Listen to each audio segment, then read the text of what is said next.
Hello, and welcome to Diplomacy Can Deliver, Europe in the Fight Against Climate Change.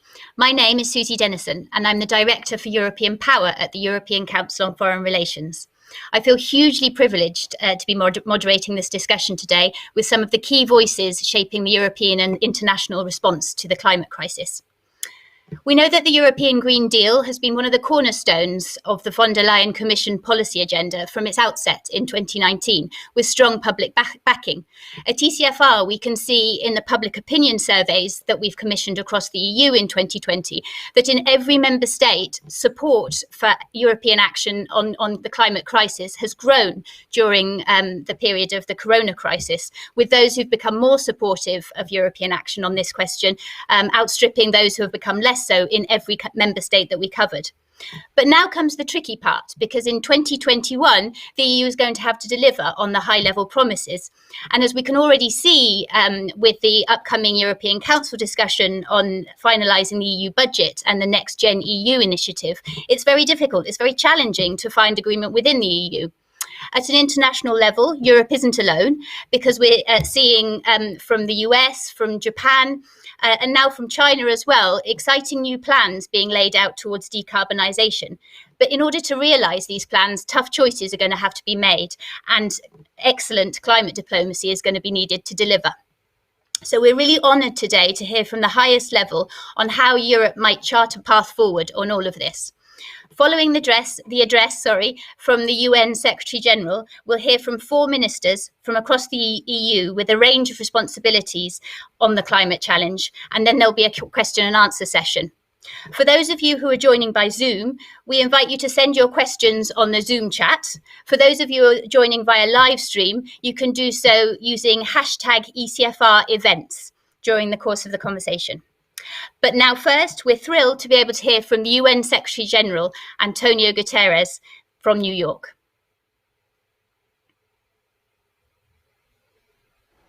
Excellencies, ladies and gentlemen, thank you for inviting me to speak today.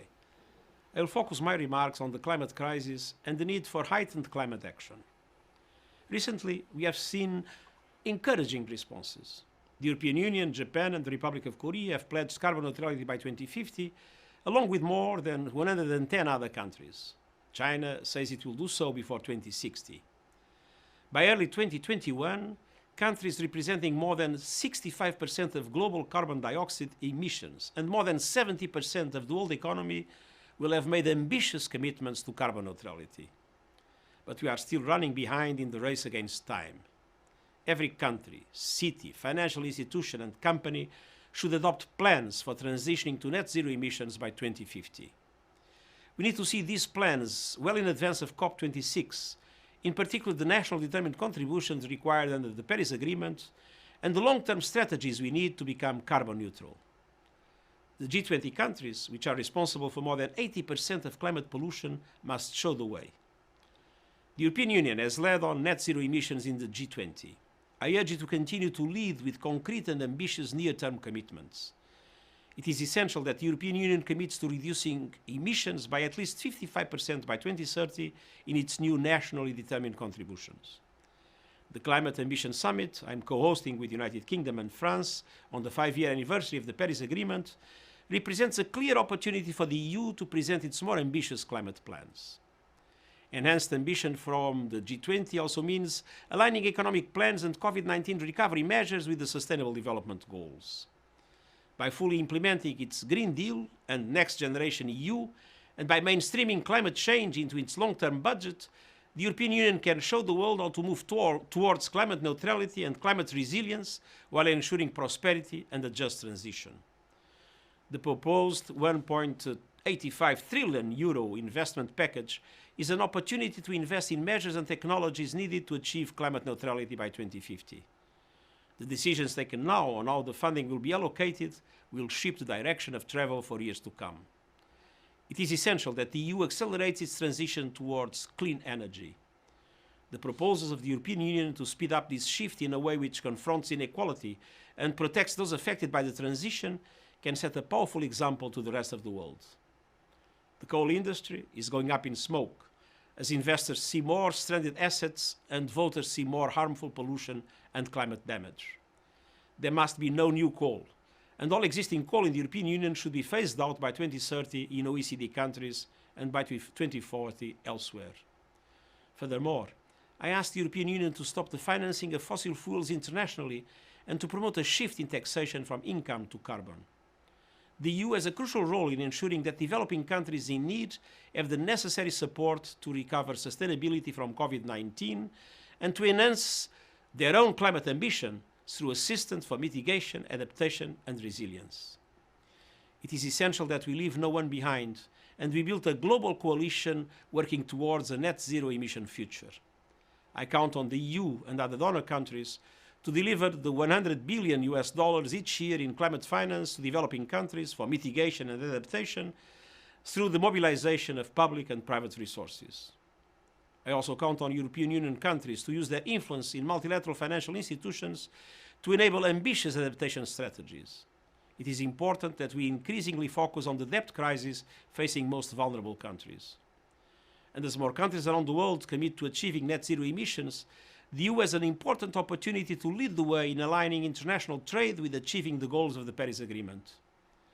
The European Union has been a leader on climate action. It has led through pioneering legislation and policies such as the EU carbon market.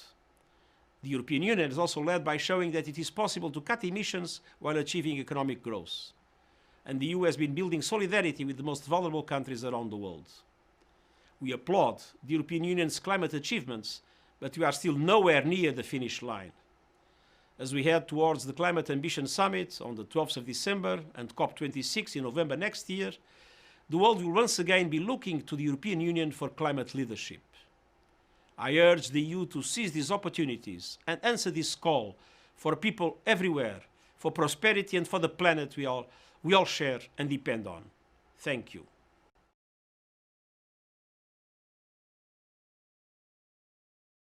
So we've heard a call to arms for Europe on the climate crisis from the UN Secretary General, and now we have the perfect panel to take us through how Europe can respond to this message. It's a real honour for me to introduce our speakers today. Firstly, I'd like to introduce Linde, the Minister for Foreign Affairs from Sweden. Secondly, I'd like to introduce Michał Kurtyka, Minister for Climate and Environment from Poland. Thirdly, I'd like to introduce Andreas Feicht, State Secretary at the Federal Ministry for Economic Affairs and Energy from Germany. And I hope later on in the conversation to be able to introduce to you as well Barbara Pompili, the Minister for Ecological Transition in France. We're currently having technical difficulties, but we'll bring her into the conversation as soon as we can. With such a distinguished panel, I'm really keen to leave time for conversation. So I'm going to ask you all to try and keep your initial comments to 5 minutes in order that there is time for exchange afterwards. But I'd like to turn first to Sweden. And Linde, we've heard from the UN Secretary General that we're running behind in the race against time. So with the EU likely to adopt an at least 55% target in December, and with member states submitting their nationally determined contributions shortly thereafter, I'm keen to hear how you think that Green Deal diplomacy can be used to ensure that COP26 is a success next year. The floor is yours. Thank you very much, and thank you for inviting me to this very timely and important discussion. I will answer a question in my introductory intervention. Our planet is in a state of climate crisis. Global heating is accelerating. We are seeing an increasing number of tropical storms, floods, wildfires, droughts, and more. The catastrophic effects on climate change are no longer in the future. We have an ongoing climate crisis. New pandemics, mass migration, putting communities at risk, soon disease of hunger, conflict, and the undermining of businesses. The EU is a global leader on climate action. The EU Green Deal, our joint European vision and roadmap for making Europe the first climate neutral continent by 2050. Our target in Sweden is 2045. In December, the European Council is set to agree on new emission reduction targets for 2030. This is good investment and an example of EU's global leadership accelerating climate action globally and enforcing geopolitical change. In the new geopolitical setting, the EU Green Deal presents a way forward towards achieving climate neutrality by increasing and securing green-blue investments, create space for new green jobs, and increase standards for sustainable living. In the words of Ursula von der Leyen, President of the European Commission, the Green Deal is the EU's new strong growth strategy. A strategy that gives the Triennial and the IMF in its new World Economic Outlook. It is an opportunity, not a challenge. It is my firm belief that we jointly are in a great position to pave the way for a new green sustainable future. We must be aware of the geopolitical implications, the shift to climate neutrality. But the new economic landscape gives us all new business and job creating opportunities. Countries leading the way in renewable products and services will take a more prominent role.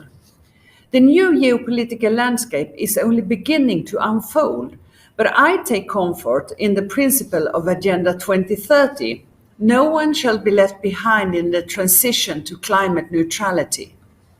The EU will take a lead in supporting this global shift. We should take a coordinated and bold action away from fossil fuels and towards affordable, renewable, clean energy alternatives. Our experience in Sweden shows us that carbon pricing is an effective tool on the road to climate neutrality. Swedish industry is in the forefront of green transition. One of the foremost examples is the initiative taken jointly by LKAB, SSAB and Vattenfall for a new demonstration plant in Luleå to develop technology for fossil-free steel production. We need to better advocate and constructive partners to the multilateral system in building bridges and partnerships between humanitarian, development and peace actions. We see the escalating and alarming effects of climate change, adding to food and human insecurity, forced migration, degradation of biodiversity, conflicts and health issues. It is time to lead by example and set high standards for a better and greener world in the wake of COVID-19. The EU has a global role to play to facilitate the transition. Our external instruments can support and foster long-term adaptation, mitigation and resilience with biodiversity and ecosystem in focus. We must integrate the Green Deal in our external action, including into development cooperation. The EU is also collectively the world's biggest aid donor, providing over 50 billion euro per year to help overcoming poverty and enhancing sustainable development. It's a powerful tool for innovation and green development.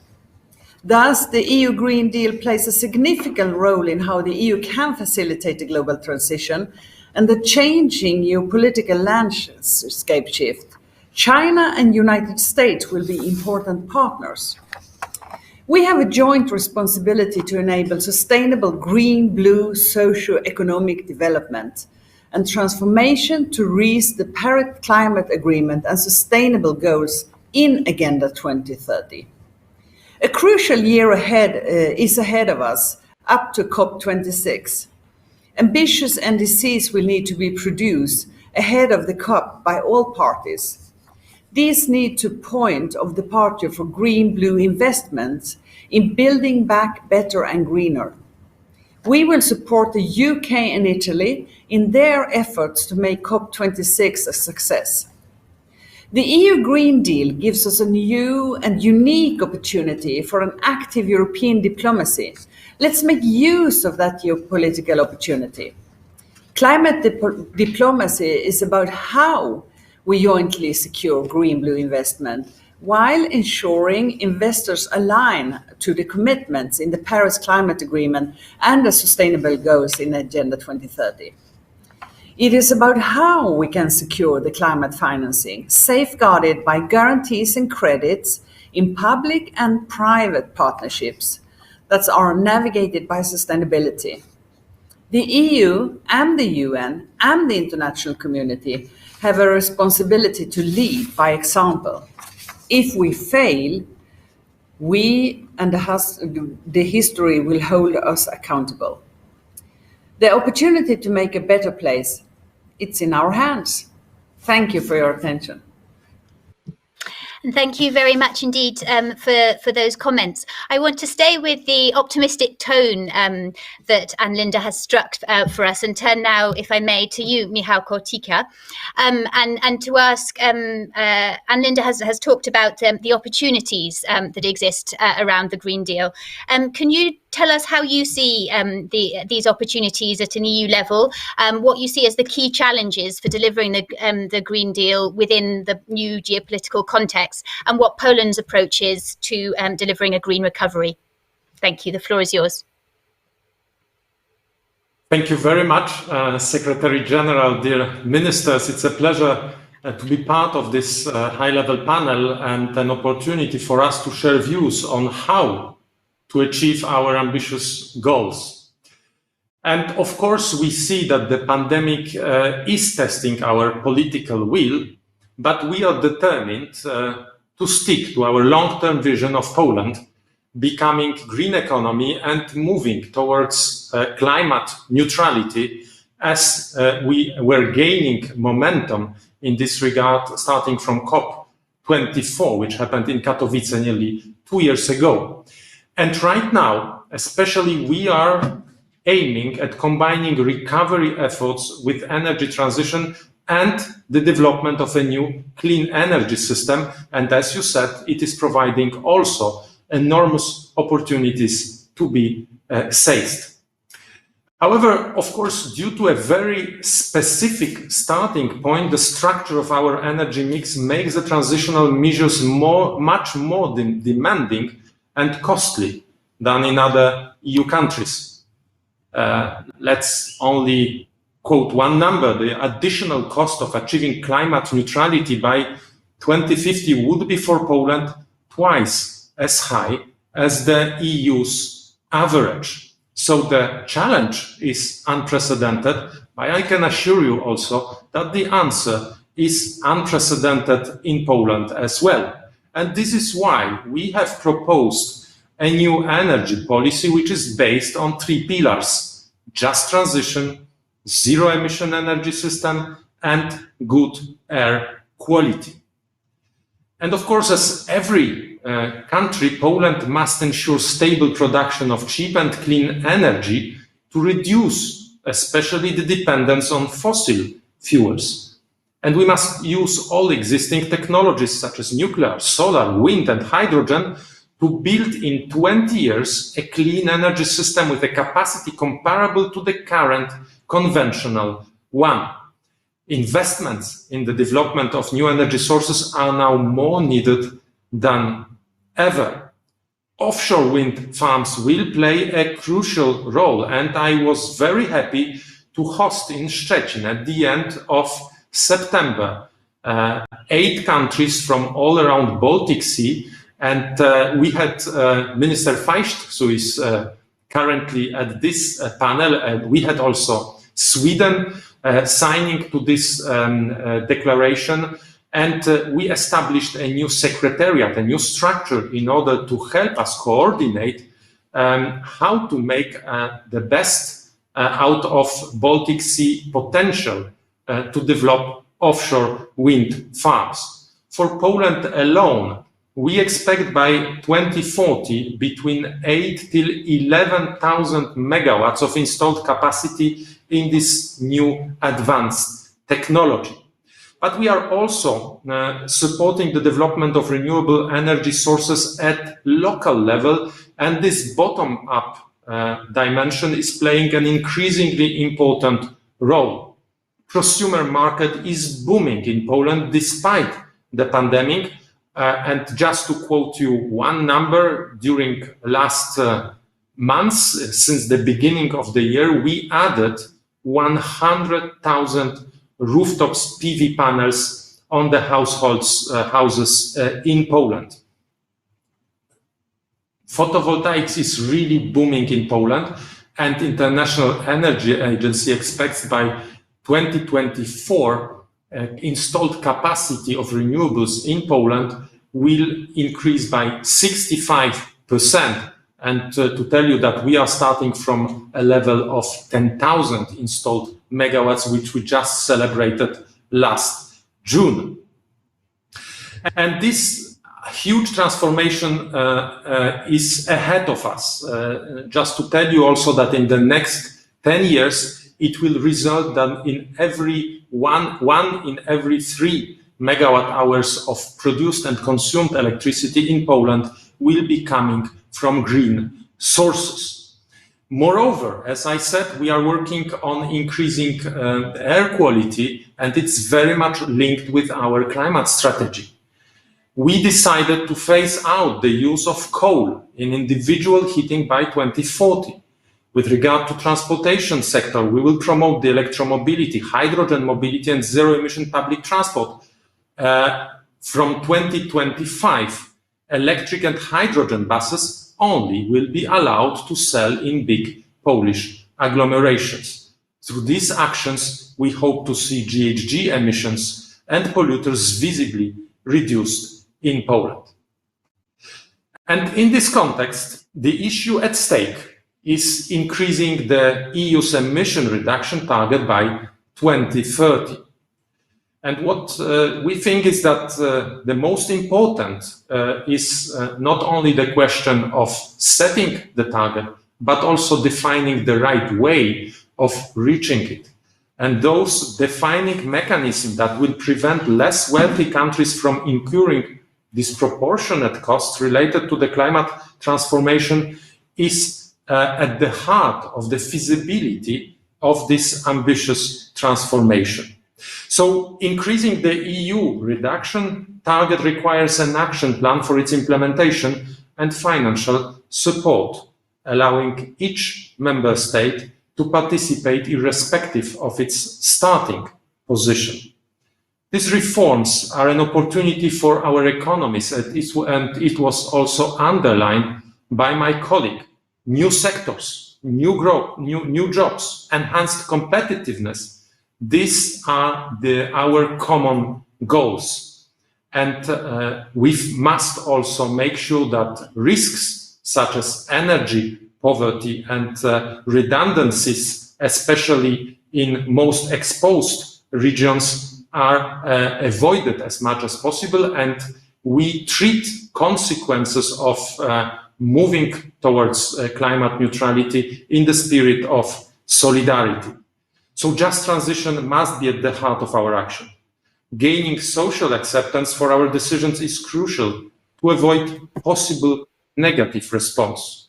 And having all these aspects in mind, I can assure you that we will not give up and will contribute to the EU climate neutrality by 2050. Thank you very much indeed for those opening comments. I'd like to go now to Andreas Feicht. You're here representing not only the German government, but also the current presidency of the European Union. We've heard from the UNSG and from other speakers that the climate challenge has only become more urgent with the COVID crisis, and that there's more need than ever for Europe to lead by example and ensure a recovery that tackles both the climate question and, as Michał Kurtyka has highlighted, inequality. So how can we expect the German presidency to use its final months, weeks, to drive this agenda further at an EU level? Over to you. Yeah, thank you very much. Dear ministers, colleagues, ladies and gentlemen, and indeed time is running, and there are still only a few weeks left during our EU presidency, but nevertheless a lot of things has to be done in this time. So let me please, in the first place, thank you for the opportunity to provide you with some thought of from the German perspective, but also from the perspective of the presidency of the EU Council. Firstly, yes, achieving the Green Deal will be a huge challenge for the EU, its member states and citizens. And it will be a challenge of the same scale to promote the Green Deal worldwide as must be our common ambition. No country or even region of the world can deliver the aims of the Paris Agreement single-handedly. This requires a truly global effort. But this is a challenge worth taking. As a first mover, there are many long-term opportunities we can profit from. For this, we have to reconcile an ambitious climate action policy with a strong and competitive economy and a high quality of life for our fellow citizens. Over the last couple of years, the EU has already been demonstrating that emissions can be reduced while our economy grows and quality of life improves. This needs to become our most precious export model over the coming decades. The theme Germany chose for its presidency of the European Council is Together for Europe's Recovery. This underlines our responsibility to address the COVID-19 pandemic and its consequences jointly and find common solutions. We now need to ensure that the recovery will be a kickstart into a more sustainable future, enhancing European resilience, promoting cutting-edge technologies, and strengthening the continent's competitiveness at the same time. Doing so, we want to focus on the implementation of the European Green Deal as a post-pandemic growth strategy. In the field of energy, we have picked 3 key priorities, which are all linked to the announcements of the Green Deal. First, cooperation in offshore wind and other renewable energies, such as the contract we signed, Michał, together with you and under your leadership in Szczecin in September this year. Develop a supportive framework for a European internal market for hydrogen. Achievement of the EU energy targets for 2030. The 2030 targets currently are the big elephant in the room for EU energy and climate policy. An increase of the EU climate target for 2030 up to 55% needs to be accompanied by new instruments that really get us there. I'm personally in favor of an approach that puts emphasis on the EU level in complementary to national measures. First and foremost, the instruments at hand, the EU emission trading system, as well as the directives for renewable energies and for energy efficiency. In this context, we look forward to the EU Commission's proposals for 2021, and we will support the subsequent Council presidencies and our trio partners Portugal and Slovenia in the upcoming year. Making all this good and much needed efforts of the EU level, we of course need to keep in mind that to make real progress on the energy transition and climate protection globally, we need decisive cooperative action also by the wider international community. As recent analyses by the IEA have shown, the EU is responsible only for 10% of the global CO2 emissions. Therefore, we need strong allies in our fight against climate change. Big global players like the US, China, India, or Brazil, to name just a few, will be essential to achieve the climate goals. The G20 is of primary importance here as a forum uniting the big developed and emerging economies in order to drive joint efforts. Given the recent announcement of several important economies to pursue CO2 neutrality by 2050, or the case of China by 2060, provide me with renewed optimism that we can again increase the global momentum, the implementation of the Paris Agreement and the Agenda 2030. Together with our European and international partners, we share the view that a successful energy transition, as well as the fight against climate change, must take a global approach, and we want to set the stage for a fair and economically successful global energy transition. Thank you very much. Thank you very much indeed for those comments and indeed for the reminder of the importance of alliances in delivering on the climate challenge with the G20 coming up this weekend. But obviously, the EU's geopolitical weight on the climate question comes not only from its diplomatic power, but also from its role as a development actor. And Linde, you yourself have highlighted in your comments the importance of the EU as a donor on this front. And we've heard from the UNSG earlier that he said he counts on the European Union and other donor countries to deliver $100 billion each year in climate finance to developing countries for mitigation and adaptation, including through mobilizing mobilising public and private resources. What's your sense, if I could ask you first, Linde, and then if others want to come in on this question, can the EU live up to this expectation? And maybe linked to this point, we've had a question on the floor from Mark Otter asking how far and how fast are we ready to fundamentally review development aid in this context and rely more on the advice of local communities? Well, just let's hope that we can live up to it, because the fact is that the EU is the largest contributor to public climate finances to developing countries. And already we have contributed with 22 billion euros in 2019. And that has more than doubled since 2013. And I think that shows the engagement that the member countries are ready to give. Hopefully, EU will fulfill the goal of $100 billion by 2020 to 2025. In this context, we acknowledge the importance of a successful delivery of the climate financing goal in the preparation of COP26. So we urge other developed countries and multilateral actors to scale up their provision on climate finance. We have to underline this, assessing the effectiveness also of the funding provided. The OSCE has been tracking progress since 2015, and the latest updates and reports shows that climate finance provided and mobilized by developed countries for the developing countries total as much as $78.9 billion in 2018, and that is an increase with 11%. From 2017. I think that's rather good. The increase was driven by a rise in public climate finance, but unfortunately the private climate finance has kind of plateaued. These numbers reflect that we are going in the right direction, but at the same time I would like to highlight the importance of the private sector. That is a key source of climate finance, and acknowledge the need for further efforts to increase stronger mobilization of the private sector. And finally, let me add that climate diplomacy is, of course, about how we jointly secure green-blue investments, and that we assure that the private investor also align to the commitments in the Paris Agreement, in the Agenda 2030, and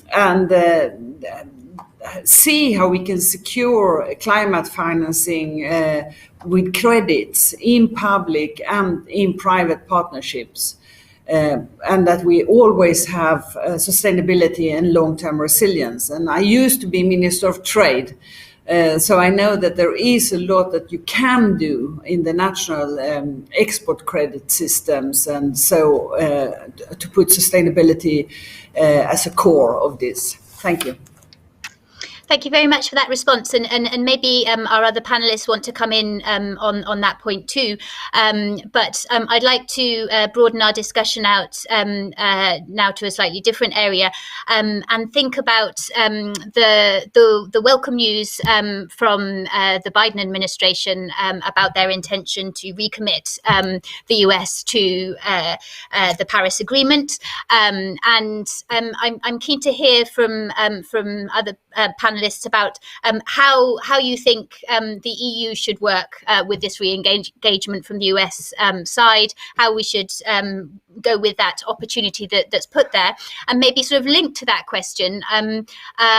We have something which has been put forward by Hannah Ochenen in the discussion forum about asking how you see Guterres's idea, which he raised in his speech, of taxation based on carbon rather than income. How you see this in the broader geopolitical context and the relationships with other allies on this agenda. I don't know if either of you would like to take that. Andreas Feicht, can I put that question to you? Yeah, thank you very much. First, let me add something to your first question. Additional to that, what the minister from Sweden said is, and what I totally agree on, is that I would say that now by this very deep green transformation we see all over the world towards greenhouse gas neutrality by 2050, we will establish also, from my point of view, international and global supply chains, especially on the field of hydrogen.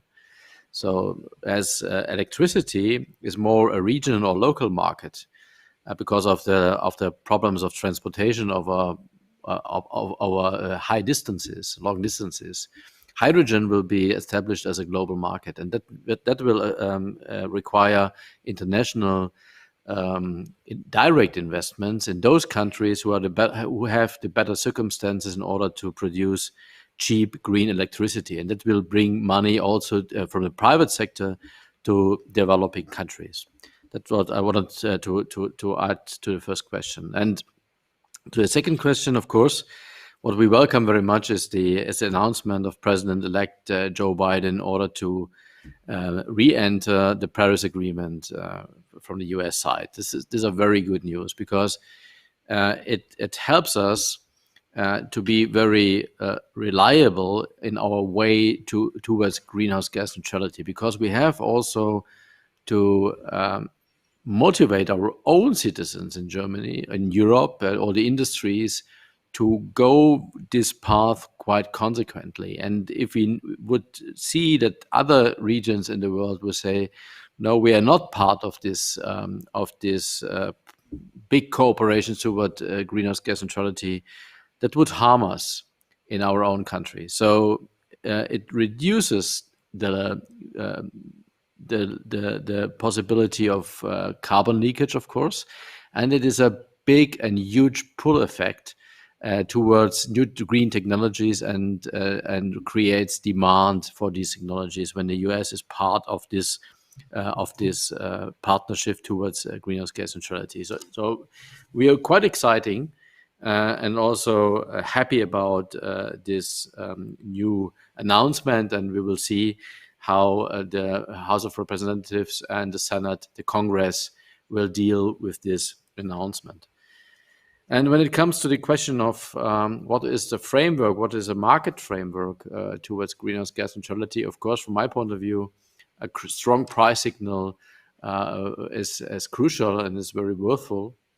So the experiences from Sweden shows us that consequent used CO2 price shifts industry consumers towards greenhouse gas neutrality.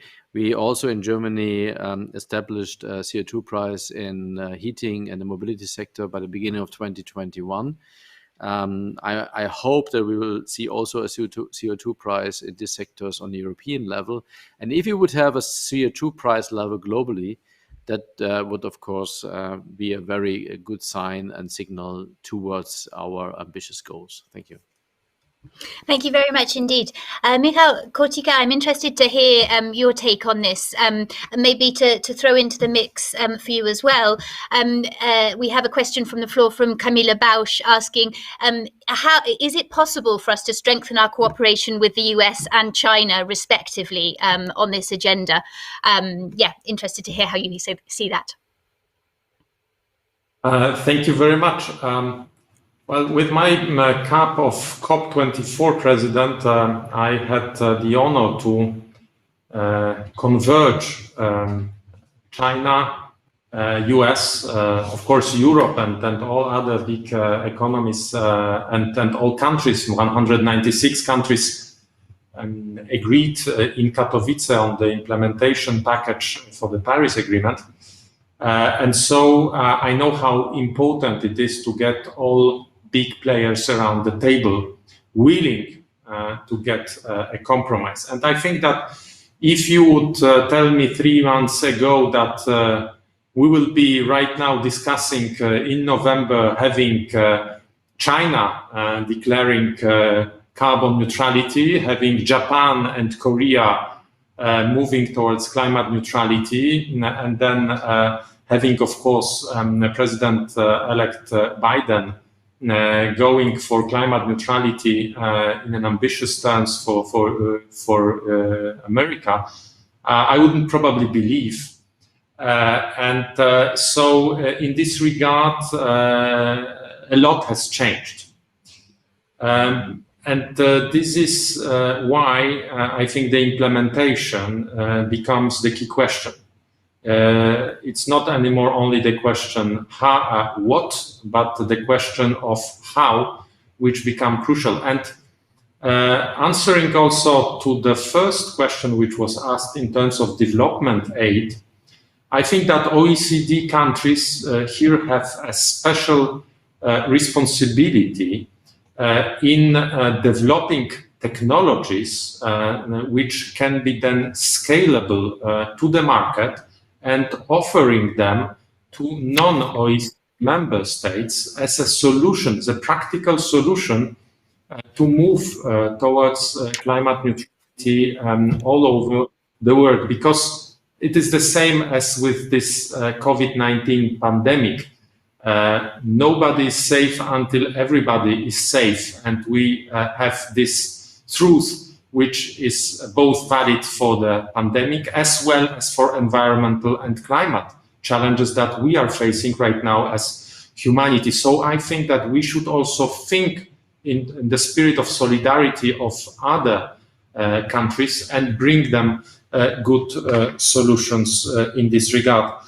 Of course, it is extremely important that biggest economies are aligned in terms of goals, because that, if well synchronized and coordinated, and by the way, we need to find a place and a forum to coordinate it, then we can avoid to have one big economic bloc being surpassed by the others, or the other way around, which would lead to what Andreas Feicht also underlined as carbon leakages.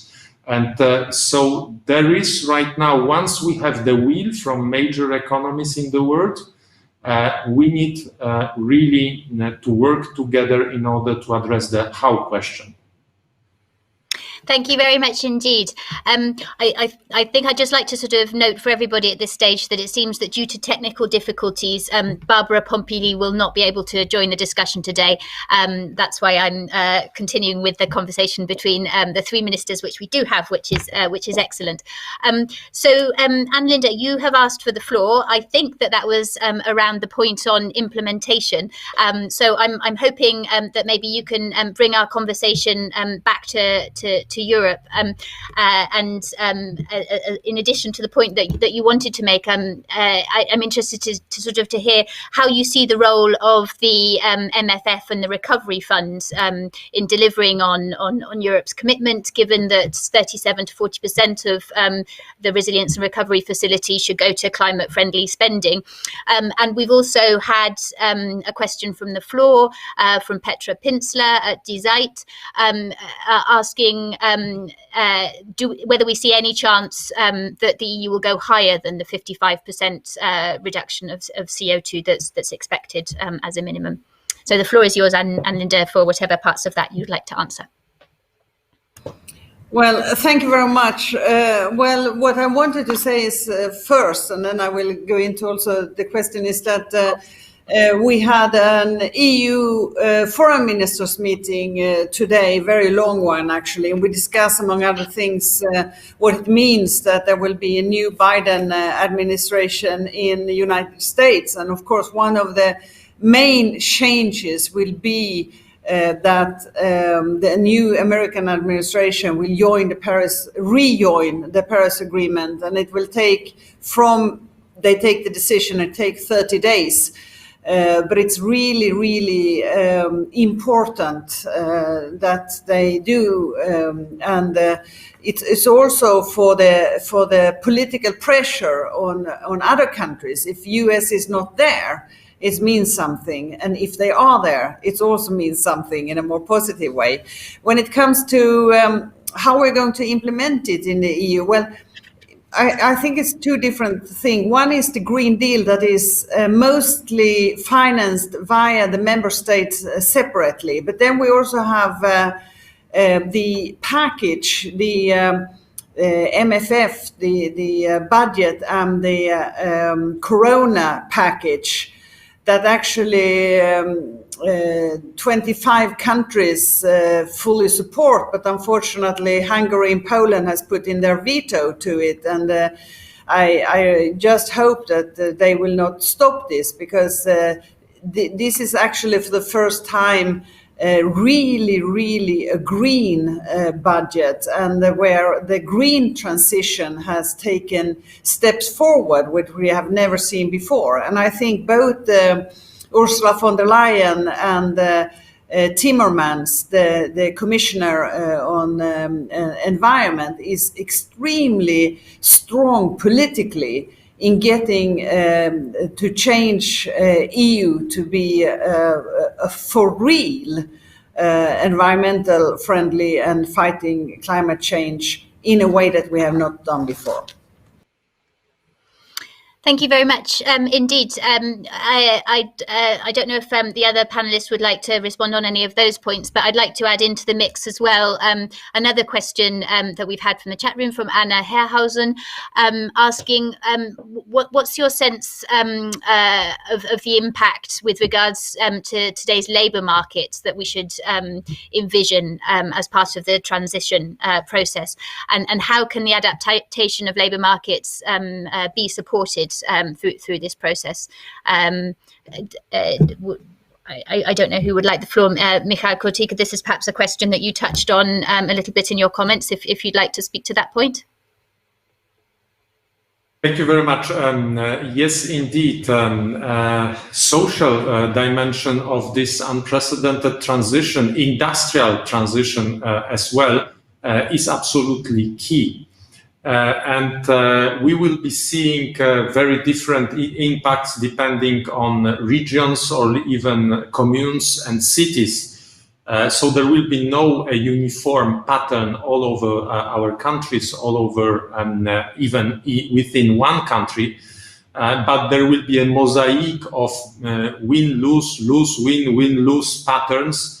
And we will need somehow to find new ways in order to address them in the spirit of solidarity.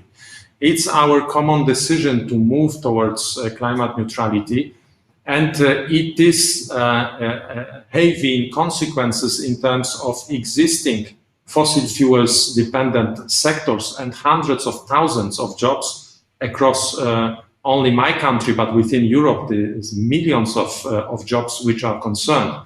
And this is an unprecedented challenge in terms of industrial policy, how to make sure that in parallel we can create new, meaningful opportunities, job opportunities for our citizens. And this is the question of jobs. This is the question of innovation, but this is the question also of competitiveness of our economies. And but the equation, of course, is much broader than only the question of education. It's concerned very much with social policy and different social nets, and we have different systems across countries. Some of them will be more resilient, some of them will be more helpful, some of them will be creating problems. But that's also the question of taxation. And we have seen with yellow vests that we will have very different socio-professional groups, which will be addressed with different measures. And we need to navigate through these complex patterns of how to make sure that nobody is left behind and that we can create momentum, create new jobs. And this is so important, so vital during this recovery process, that we invest rightly this enormous amount of money, which has been declared by countries for recovery package, so that it's not only replicating one-to-one existing schemes, but it's creating new sectors, new activities, and new jobs. Thank you very much indeed. Andreas Feicht, I'd like to give you the floor now. You may want to come back on this point as well. But I'd also like to throw into the mix another question from the floor. In the UNSG speech, he used this rather nice image that the coal industry is going up in smoke, and called on EU countries to drop coal by 2030. But our question says, what's your response to this coal call? Are there plans from a German perspective to drop coal faster? And if you have time and inclination, I also want to ask you another question from the floor from Patricia Sasnal about the agricultural dimension of the Green Deal. Do you feel that it goes far enough in terms of reform of the Common Agricultural Policy, or is there more that we should be doing on that front? The floor is yours. Well, thank you. The question when it comes to coal is very much linked to what we just discussed, and I totally agree to what Michał Kurtyka just expressed, the question of just transition and the social impact on this transformation. There are a lot of chances when it comes to workforce and labor. Do only think on the renovation wave in buildings, so for mid-sized businesses and handcraftsmen and so on, there are a lot of job opportunities. But when we look, let's say, what we learned about the energy transition, which were in the past, PV, for example. We in Germany, we spent billions of euros for the establishing of a PV industry. And it worked out. So a lot of PV is there. Michał just expressed that there's a PV boom also in Poland and throughout other European countries, and prices declined very much. But now we have a concentration of manufacturing production in China and not in Europe. So that mustn't happen with the new technologies which come up. So in order to manage this transformation path, we can't do it only by public budgets and taxpayers' money. We have to establish also a competitive green industry in Germany and in Europe. For example, when it comes to wind offshore, when it comes to wind onshore, but also when it comes to hydrogen. So this is, from my point of view, real crucial in this development to be also in the front runner position when it comes to the question who will deliver those technology to the world.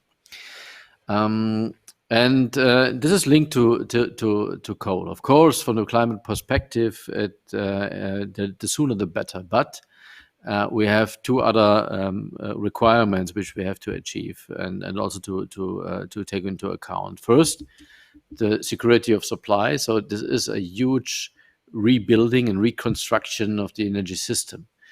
Germany depends on 50% of its electricity consumption out of coal, hard coal and lignite. And we are phasing out of nuclear in Germany because we said this is not an option for our energy mix. So we can't do it in no time. We have to do it very reasonably and it must be feasible. And as we have not only hard coal but also lignite, there's a huge impact on workspaces in the mines. So all these mines have to also be recultured, have to be refurbished, and money have to be spent for that. And we have to take, as we said, nobody has to be taken behind. So people must see a perspective, and they must see that they have a chance in for their living. So this is something which is. There's no alternative to phasing out of coal, of course. So there's no green coal or something like that. But we have to do it in a very reasonable way. And in Germany, we do it by the end of 2038 at the latest, or 2035. And there will be no coal anymore in our energy system. Thank you very much indeed. We're running quite close to time, but I'm intrigued by one of the questions which Andre Wilkins has put into our chat, asking what the panelists think of the proposal to add a cultural dimension to the Green Deal by creating a European Bauhaus project. I'm not sure if that's something that any of you would like to react to as part of closing comments. Then that's fine. We'll leave that out. But sorry, Andreas Feicht, you wanted to come in on this.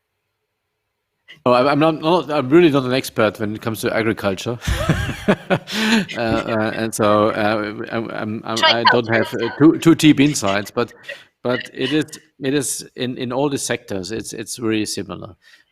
To start at one point and then go to the other point. It's really hard work, and it must be done step by step.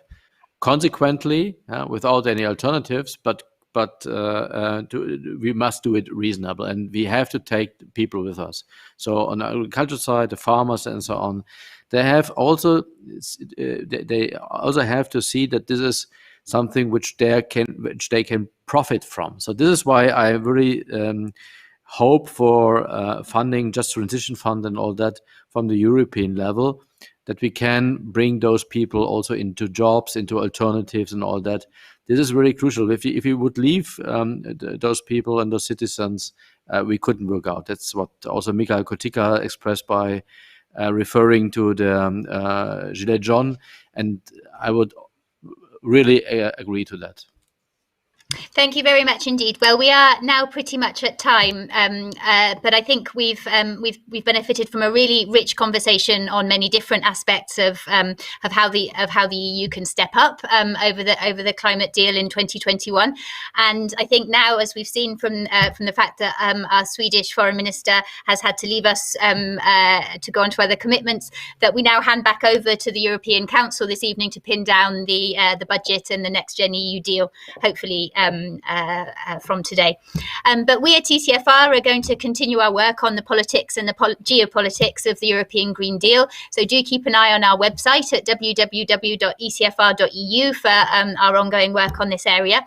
And it only rests for me to say thank you very much indeed to all of our speakers today, from New York, from Berlin, from Warsaw, from Stockholm, unfortunately not from Paris in the end. But we really appreciated the time that you've taken and the attention you've given to all the questions and comments. So thank you very much and have a good evening. Thank you. Bye-bye. All the best. Thank you. Bye-bye. Bye-bye. Thank you. Bye-bye. Thank you very much.